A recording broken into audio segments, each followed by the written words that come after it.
The deputies then made entry into the defendant's home. Shortly thereafter, he was taken into custody. On January 6th, we then again appeared before Your Honor, where the defendant was produced, arraigned on a warrant, and remanded to the Saratoga County Jail. We then adjourned to today at 1:30 for sentencing. The pre-sentence investigation report has been completed, so we're ready to proceed today with sentencing. The victim in this matter is present in court and would like to read a statement that she has prepared. After that, the people would like to be heard before the court's imposition of sentence. Thank you. Very good. If the victim is ready to speak, certainly we can have her come up.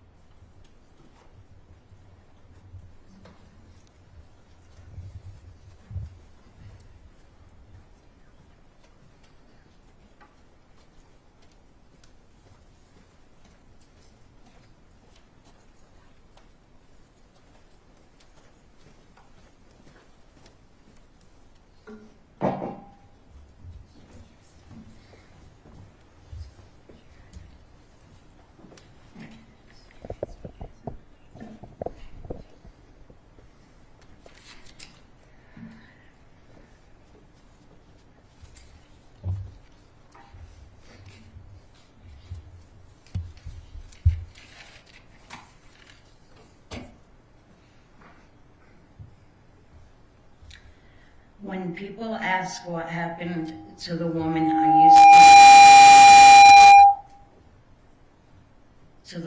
used to be, or comment that I've changed. Hold on, just 1 second,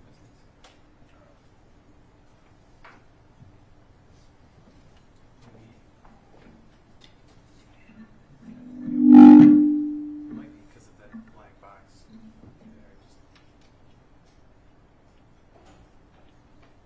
I just took it down. That should make it better. All right. Try again. Sorry about that. Do you want me to start? Yeah, go ahead. Okay. When people ask what happened to the woman I used to be, or comment that I have changed, they're right. The girl that walked into 2025, she didn't survive. She's gone. I am what came after, and I'm not sure who that is yet, and that is because of you, the devil, Bodenstab, and by this so-called justice system that seemed to care more about you. Every court date got pushed back, and even when you had court, you got a bond that didn't match your heinous act you chose to do to me. And let's not forget, when you got indicted, you once again got to walk out the door, all because you arrived 10 minutes before everyone else. That's what mattered that day, not what you did to me. For I was not free, once again, due to your choices. I want the court to know the profound impact of this one tragic event has had on every aspect of my life, from this animal who raped and assaulted me. And the court system, I feel, did so also. The DAs that worked this case asked for a bail high enough so this animal would most likely not go free. The town court gave him a fraction of that bail, so he was free again. Court dates got pushed back, giving him more and more time to be free.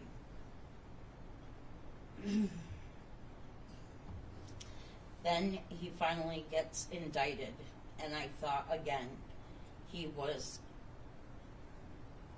allowed to be free because he came 10 minutes early. He was allowed to be set free. What a guy you are.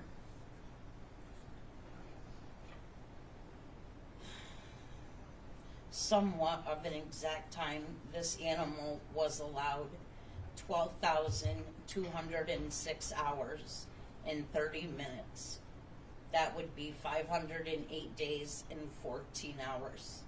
It felt like I did not matter. from what this disgusting animal did to me.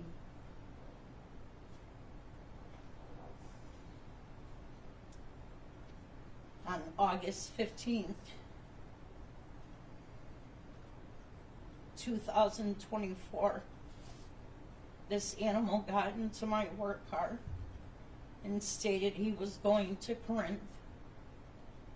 Then once we got outside of Saratoga city limits, you started putting your disgusting hands on my face and legs in places it didn't belong.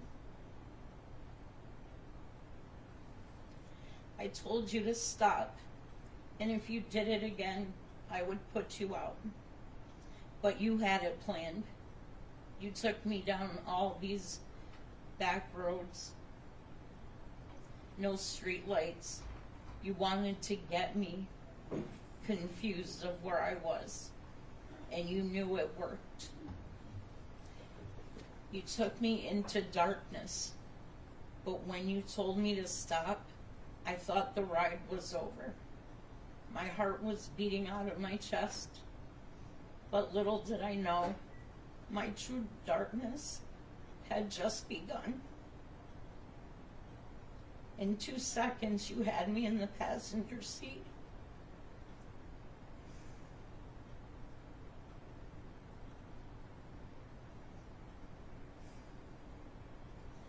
I could not believe what was happening, and I was feeling your disgusting hands, tongue, and other body parts touching mine. I wanted to vomit. I knew I had to try to stop you. And I gave you that chance, and I told you not to do this, that you were being recorded on camera. But that did not faze you, and you began assaulting me and raping me.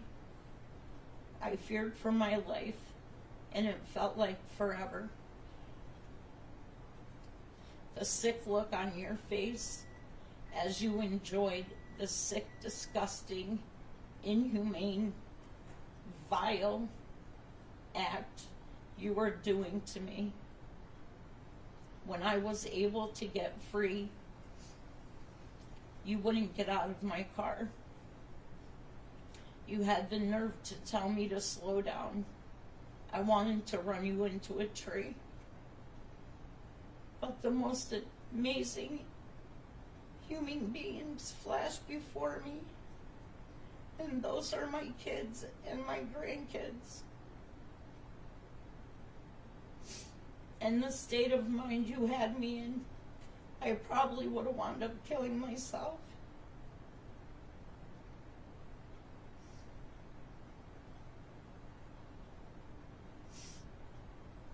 The way my children and grandchildren love me, I could not do that to them over a dirty scumbag, lowlife as yourself. I had no idea where I even was or how to get back to a main road. Not until I could get my phone to call my dispatcher and 911. They got my location and told me to pull in any driveway I seen. It was pitch dark. Then you finally got out. I could not see anything. I thought you were going to smash a rock through the window and kill me. I thought it was over when my coworker, Dave,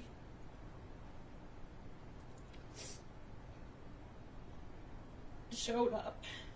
Then the police and the ambulance arrived. But little did I know, it was just beginning.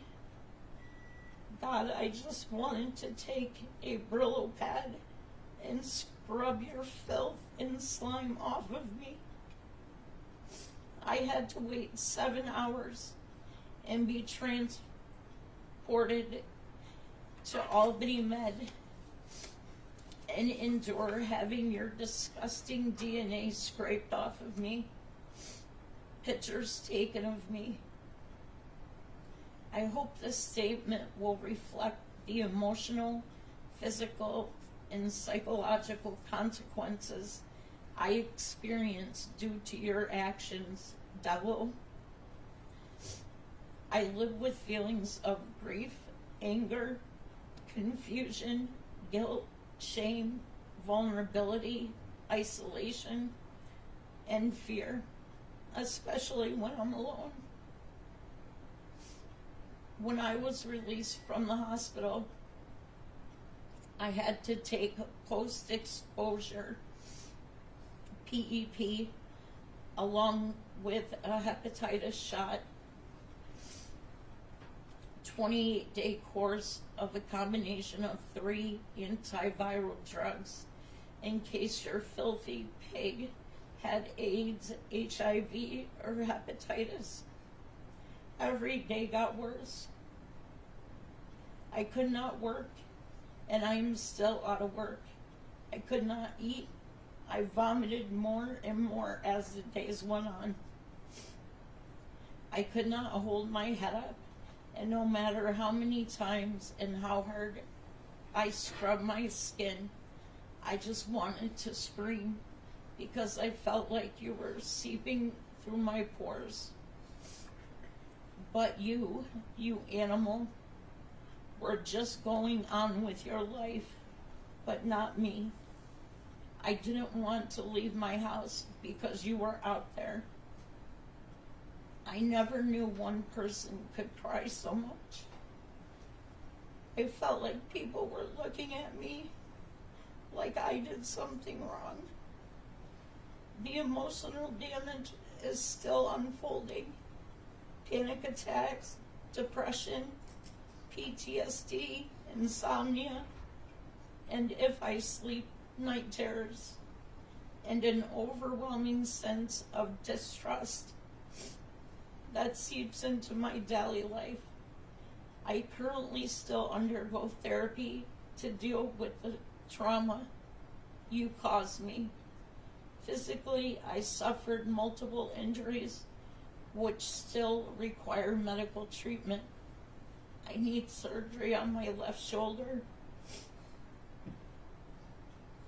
I face financial hardship due to the loss of my income and stability that I somehow have to rebuild.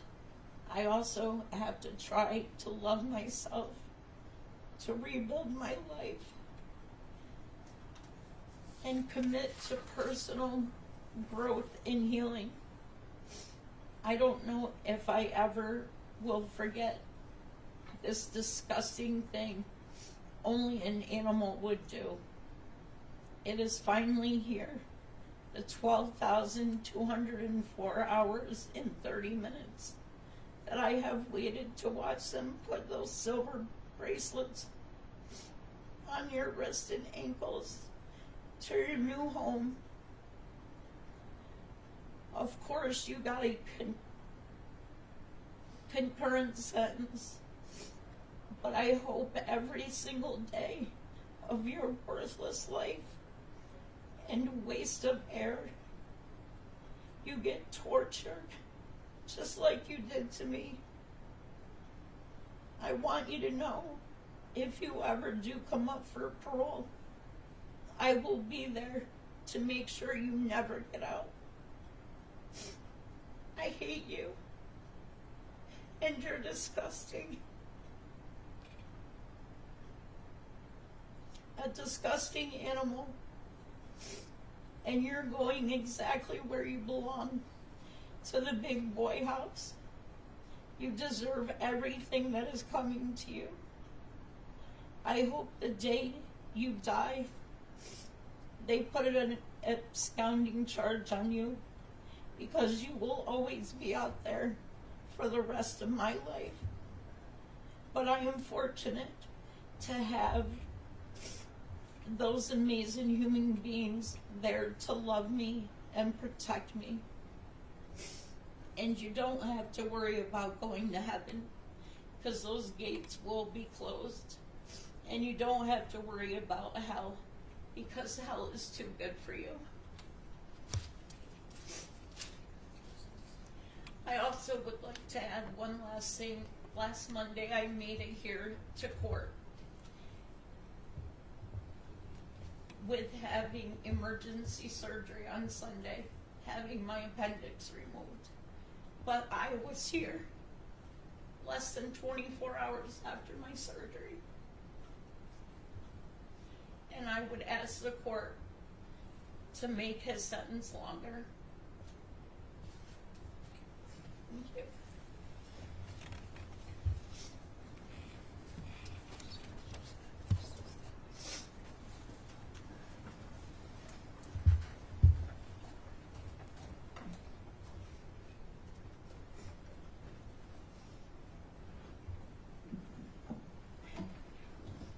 You want to be heard in more detail? Yes, Your Honor, just briefly. The people provided a letter to this court and defense counsel yesterday detailing their position with respect to today's sentencing and fully laid out our legal arguments, case law, and factual basis for our request. I'm not going to belabor those arguments today. The court, I'm sure, has already reviewed the applicable case law and all of the exhibits attached and the transcripts from prior proceedings. But I will just briefly address our position for purposes of the record and a parole board that may be reviewing this at some point. We feel the totality of the defendant's conduct post-plea warrant nothing less than an enhanced sentence in this case.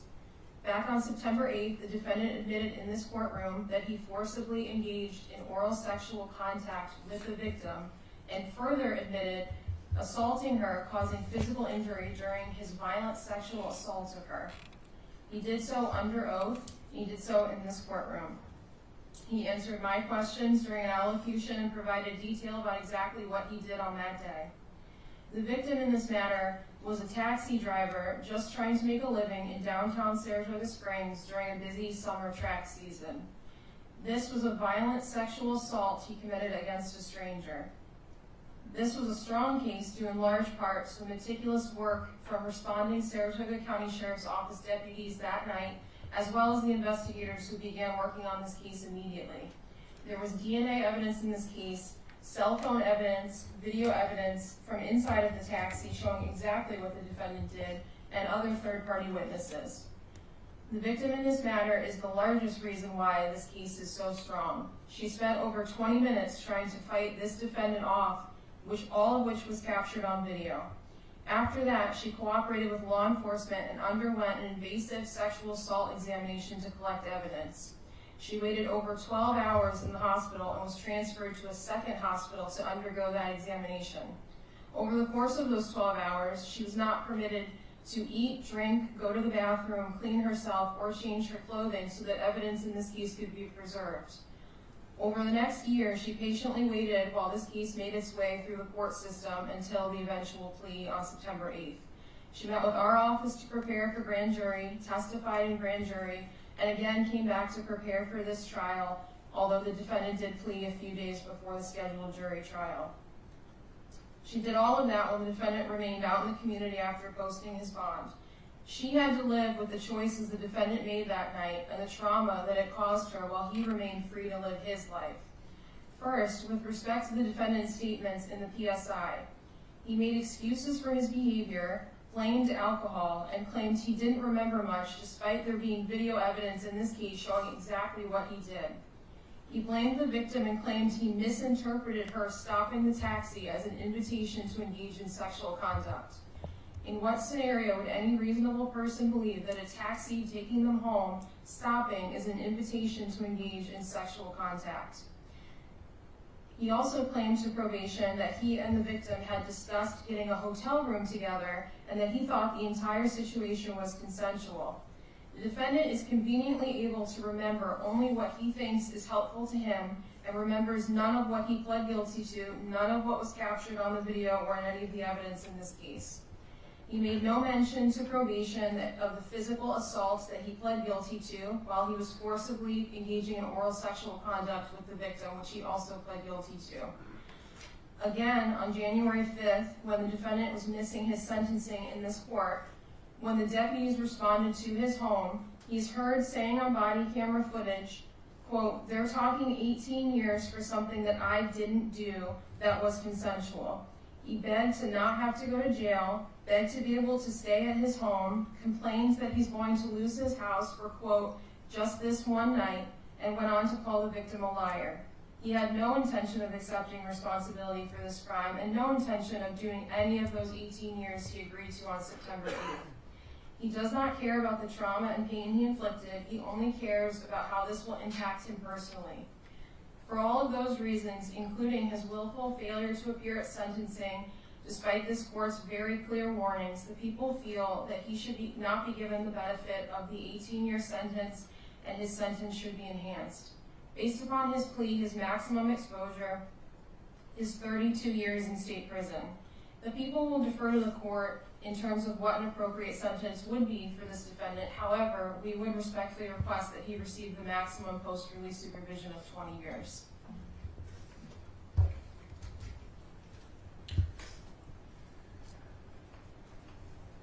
Do you have any specific modifications from the pre-sentence investigation report? I do have one with respect to page 1. On the very first page, it notes that his conviction date is September 9th. It's actually September 8th. I can modify that. Any objection from defense? None. Excuse me, none, Judge. I'm amending that now to reflect the 8th. I'm initialing that change. Anything else, Ms. Williams? Not with respect to the PSI, no. I did prepare an order of protection, but I'm just waiting to execute it depending on what the sentence ends up being. Understood. All right. Mr. Horton, have you had a chance to review the pre-sentence investigation report? I have, Judge. And do you have any requests for modifications? None, thank you. All right. And do you want to be heard in regards to the enhancement request from the people?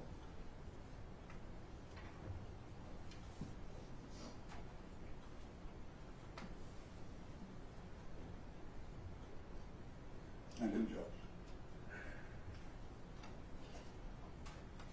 Judge, the people did submit a letter of motion, and I am in receipt of that via email only 20 hours ago. And I would have liked the opportunity to research some of their points and prepare a written response in accordance.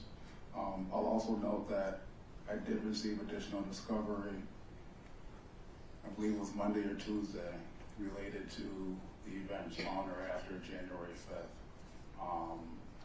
which I have downloaded, but have not yet had a chance to fully review. So I would like to respond, Judge, but I'd like my response to be taken in the context, or at least with the understanding that I haven't had the opportunity to sit down and put pen to paper, and my client hasn't had the opportunity to review this application by the people.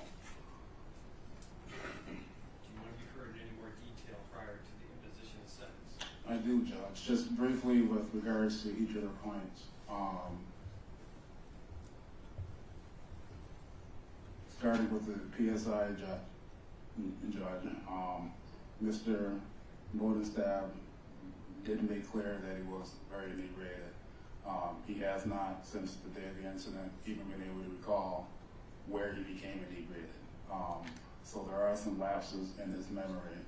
I'll note that he makes no denials in the PSI, Judge. The PSI clearly states he was explaining what he remembered, not what he did. He pleaded guilty to what he did. He accepted responsibility for that.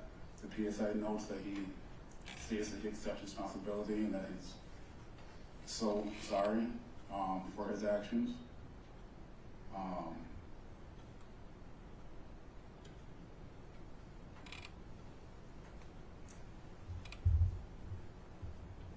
I do not believe the PSI is inconsistent with his plea.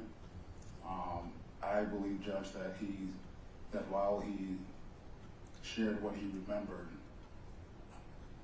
he does not trust his memory because his memory was affected by his severe intoxication. That's never been an issue in this case, his intoxication. The people do allude, I have not seen the video, I'm sure I have it somewhere in Discovery that I just received. They do allude that he made some denial on January 5th.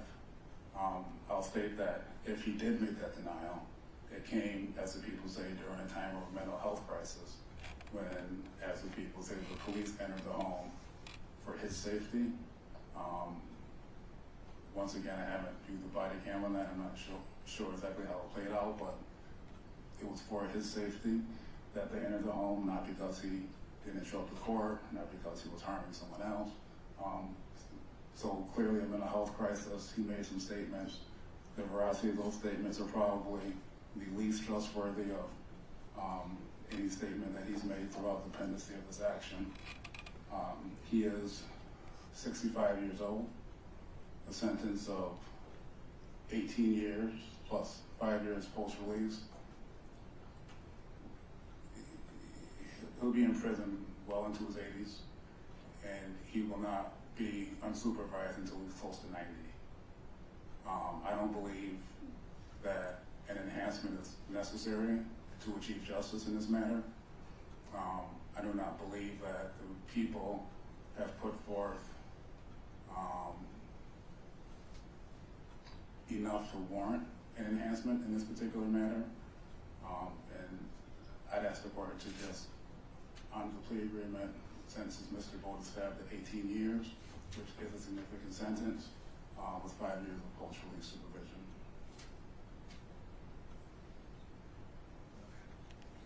Mr. Bodenstab, the court does give you the opportunity to address the court prior to the imposition of sentencing. You don't have to say anything. This gives you one opportunity. Is there anything you'd like to say? Yes, I truly am sorry for everything. Truly. Is that it? Yes. All right. The court does have the statutory prerequisites to impose sentencing at this time. Mr. Bodenstab, I know in one of the statements you stated it was just this one night. That's offensive to the victim. It's offensive to society. You committed and admitted to a criminal sex act, a B violent felony. And for you to try to minimize in any way the severity of what you did and what you pled guilty to is somewhat alarming to the court. I do note the statements from the victim in this case, Ms. Nacy, and I appreciate your willingness to talk in public like that and to notify the community of what happened. I am so sorry that you had to suffer in that way. And as you can see, Mr. Bodenstab, you caused potentially lifelong trauma to Ms. Nacy in this instance. Post-traumatic stress, terrible nightmares. It's affected her ability to maintain employment. She's physically injured and continues to need medical assistance. And it's all because of your actions. You're 65 years old. The sentencing range is significant. On your conviction for criminal sex act in the first degree, which is a B violent felony in violation of Penal Law 130.50 sub 1, I do sentence you to 18 years in prison determinate with 20 years, which is the maximum post-release supervision. On your conviction for assault second, a D violent felony in violation of 120.05 subdivision 6, I do sentence you to 7 years concurrent to count 1, a determinate 7 years. There is a request, I believe, for an order of protection, a full order of protection for Ms. Nacy. I believe that's going to be a 26-year order of protection for people. You're also going to have to register under SORA. The court imposes a mandatory statutory surcharge of $1,425. If that's not paid within the next 60 days, I will file a notice of entry of judgment with the clerk of the court. I also do impose an order to provide a DNA sample in this matter. I did review the people's memo from yesterday. Lastly, Mr. Bodenstab, if you feel you've been subjected to any illegality or injustice during this proceeding or any prior proceeding, you must, within 30 days of today's date, file a notice of appeal with the Saratoga County Clerk and serve a copy upon the Saratoga County District Attorney's Office. You understand that? Yes, sir. You're 65 years old. You're going to be in prison for up to 18 years. It could effectively be a death sentence for you. And I think it's justifiable under these circumstances. Is there anything else from defense counsel?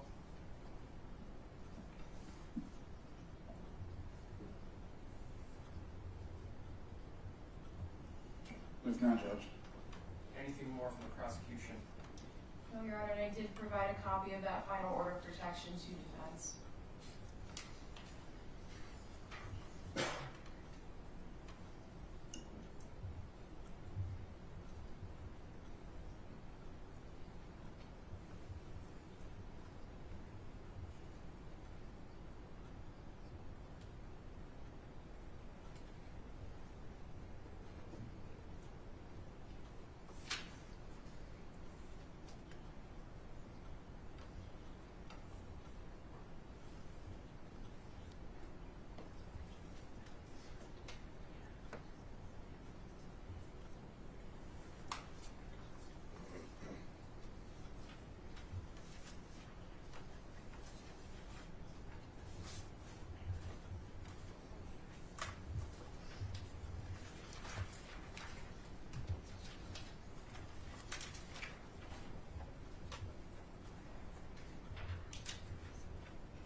All right, I have the order of protection in favor of Kimberly Nacy. This order of protection will remain in effect until January 15th, 2052. Mr. Bodenstab, if you had an opportunity to review all the terms and conditions contained in this order of protection for Ms. Nacy. Yes, sir. It's a full stay-away order of protection. You're not to have any contact with her of any kind, not electronically, not through mail, not through third parties. You understand all that? Yes, sir. And I turn to the second page. Does that contain your signature? Yes, sir. And you had sufficient time to review this with your attorney today? Yes, sir. I'm going to sign it as well today. It's dated today's date. I'm dating it today's date, 1/16/2026. I'm going to file this original order of protection with the clerk of the court. I'm directing the court officers to personally serve the defendant in court today. I do have the original pre-sentence investigation report, which was completed on December 30th, 2025. I'm going to file that original with the clerk of the court.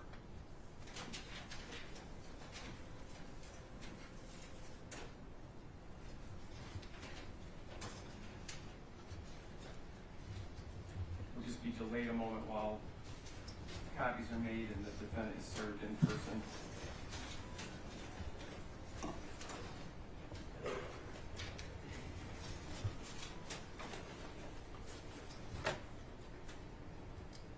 Judge, I may have missed it, but for count 5, I believe the defendant would still need to be sentenced to post-release supervision. It would be subsumed by the post-release supervision on count 1.